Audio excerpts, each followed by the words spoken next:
تو یہ آج آپ نے دیکھا ہوگا، دیکھتے ہیں، مشاہدہ کرتے ہیں، یہ پتہ نہیں کہاں کی پیداوار ہے، لیکن پھر بھی ہم تو کہیں گے ہماری بچی ہیں نا۔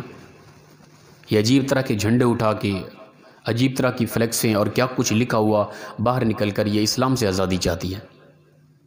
ان کو سمجھاؤ بچیوں، تھوڑی سی توجہ تاریخ کی طرف نظر کرو کہ اسلام سے پہلے تمہارا کیا حشر تھا۔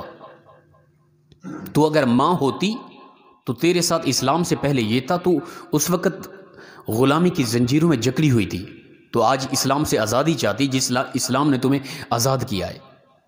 تو کس قدر غلامی کی زنجیروں میں تھی قبل از اسلام۔ اگر تم ماں ہوتی تو تیرا بیٹا اپنے ہاتھوں سے تجھے منڈیوں میں بیچتا ہوا نظر آیا ہے۔ اگر تیرا شوہر فوت ہو جاتا تو زندہ اپنے شوہر کے ساتھ بیٹوں کے ہاتھوں دفن کر دی جاتی۔ یہ ماں کا حشر تھا۔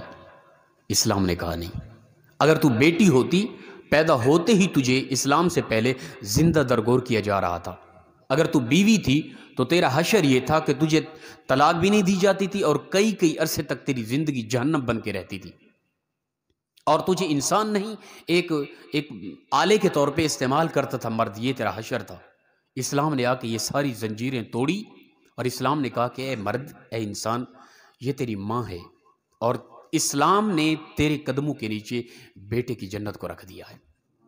اب فرمایا تیری عزت و وقار یہ ہے، اے اولاد تو اپنی ماں کے قدموں کو چوم، تیرے لیے آخرت میں جنت ہے۔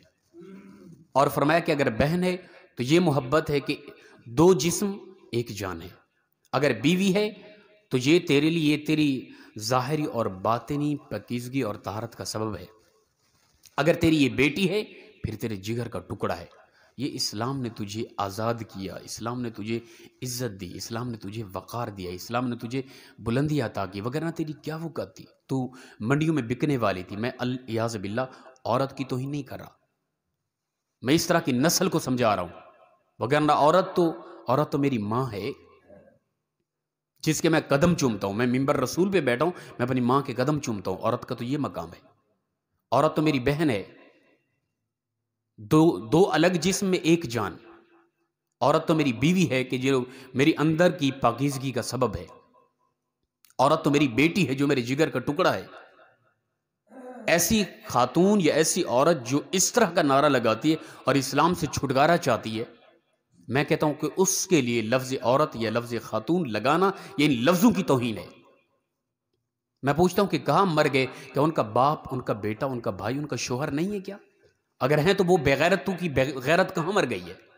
نہیں ان کو کوئی لگام دینے والا یار۔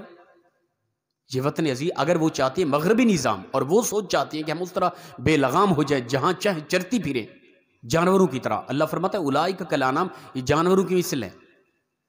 پھر فرمایا بل ہم اضل، نہیں بلکہ جانور سے بھی بدترین ہے یہ انسان جو اس طرح کی طبیعت رکھتا ہے۔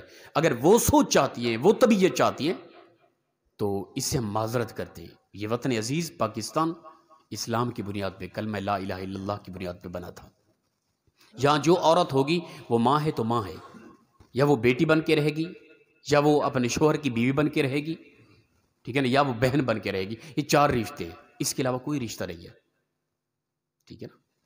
اگر وہ کہتی ہے نہیں، میں نہ مجھے بیٹے کا حیا ہے، نہ شوہر کا حیا ہے، نہ بھائی کا حیا ہے، پھر وہ اگر اس قدر بے شرمی اور بے حیائی ہے تو اسی ایریے میں چلی جائے، یہاں پہ یہ غلاظت نہ پھیلائے۔ تو اسلام سے پہلے جو اس کا حشر تھا، اسے تاریخ کی طرف دیکھنا چاہیے۔